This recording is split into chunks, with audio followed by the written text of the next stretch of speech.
Stephen DeNoon. You're watching Israeli News Live. Going on in just a minute with John B. Wells on his daily news brief there on Caravan to Midnight. So you might want to check that in the United States a little bit later today.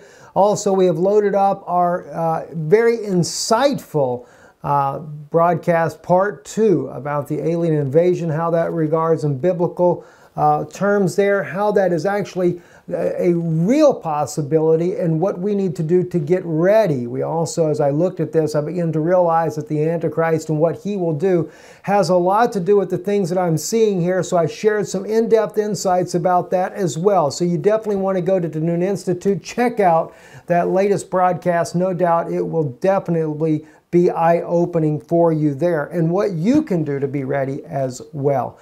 Let's get right into the broadcast here. President Trump, according to RT, is authorizing Pentagon to manage number of troops deployed to Iraq and Syria.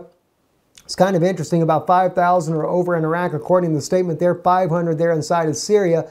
We already know that that is not the case. We know that President Trump has already authorized far more than 500 troops inside of Syria there, and even a greater number that the Western media is just definitely not reporting to anyone, as we clearly showed the U.S. and British forces through an Israeli website, a Russian-Israeli website there on the Jordanian-Syrian border. Some reports claiming they've already crossed into the country there, dealing with ISIS on the southeastern corner, as well as President Bashar al-Assad has confirmed this, that he has intel there that the United States, along with Jordan and Britain, are going in on his far eastern southern border, right there along the edge of Jordan and the Iraqi borderlines right there. And so we have that there. We see also the huge shipment of military equipment there on the Lebanese coast as well, those being planned to come in on the west side of Damascus. That scripture about Isaiah 17, Damascus becomes a ruinous heap, is definitely going to pan out, no doubt, in the very near future there.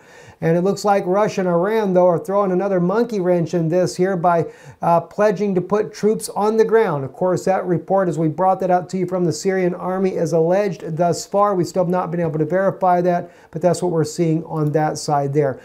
Another very serious thing that took place here, the Syrian military is blaming Israel for an attack on their airport, saying that the Israeli government struck the airport last night. And of course, today, it looks like the Syrians sent a drone over there that violated Israeli space there, and the U.S.-built Patriot missile was fired at the aircraft, which penetrated Israeli airspace, according to Arut Shiva there. Just to kind of give you an idea there, you can see that rascal going off. It's definitely headed out. That's up there in the Golan there, the northern part of the country. Once it detected the drone, of course, some are saying they kind of sensationalized the article just a bit there, making it look like it was a plane, but it's actually a drone that they had violating the space that they reportedly took down as well.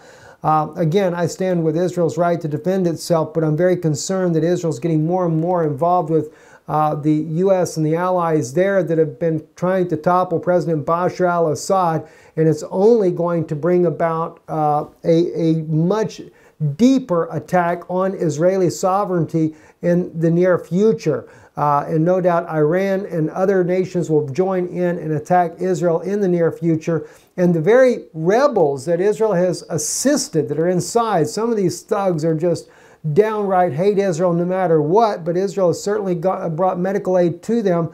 But you're going to find that eventually they're going to turn on Israel as well. And it'll take actually the God of Israel to intervene to stop the onslaught once that begins to happen there. Another news as well already happened. The website here that he's reporting here today, U.S. military vehicles moving by railway near Chongon Yangni Station, South Korea, apparently, as he reports here, headed southwest. Now, actually away from the northern border there with North Korea. Now, Lorenzo is writing here that it looks like that some of the diplomatic efforts may be working. I don't know if it's diplomatic efforts or more of a concern of the buildup of not only the Chinese forces on North Korea's northern border there, but also the Russian forces steadily pouring in. There's no guarantee what Russia would do in this response here. There's a greater chance that China is there to deal with the overflow, but China's also sending the S-300 missile defense system, the Russian defense system that they were sold to by Russia.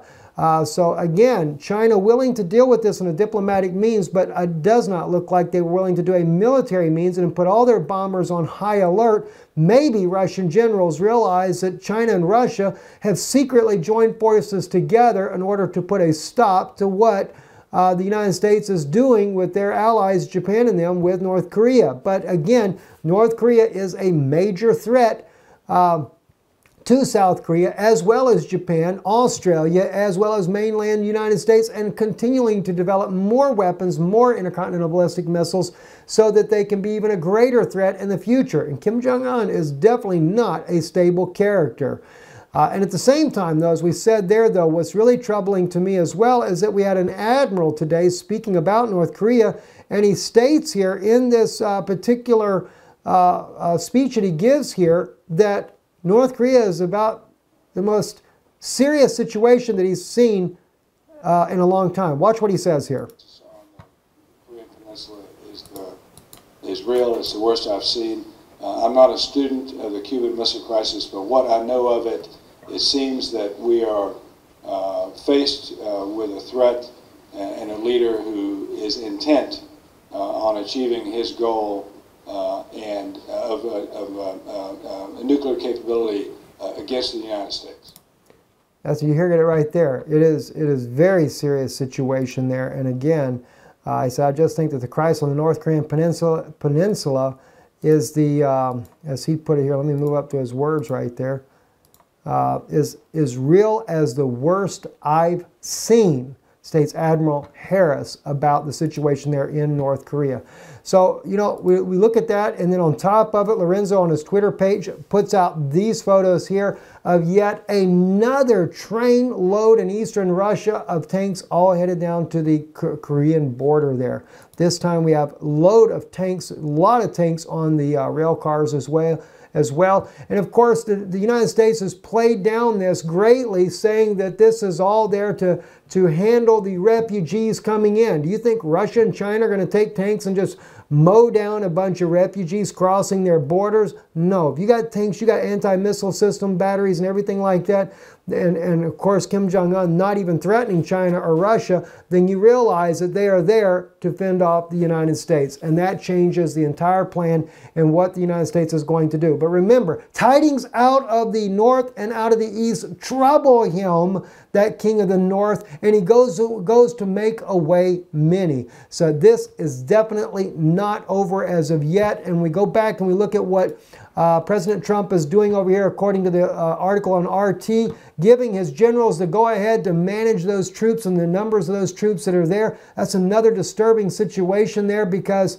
it states in here because they see that they have the public's backing for dealing with Syria. Well, I guess what you can say, the propaganda machine in the West is doing a great job. I'm Stephen DeNoon with Israeli News Live, Erev Tov.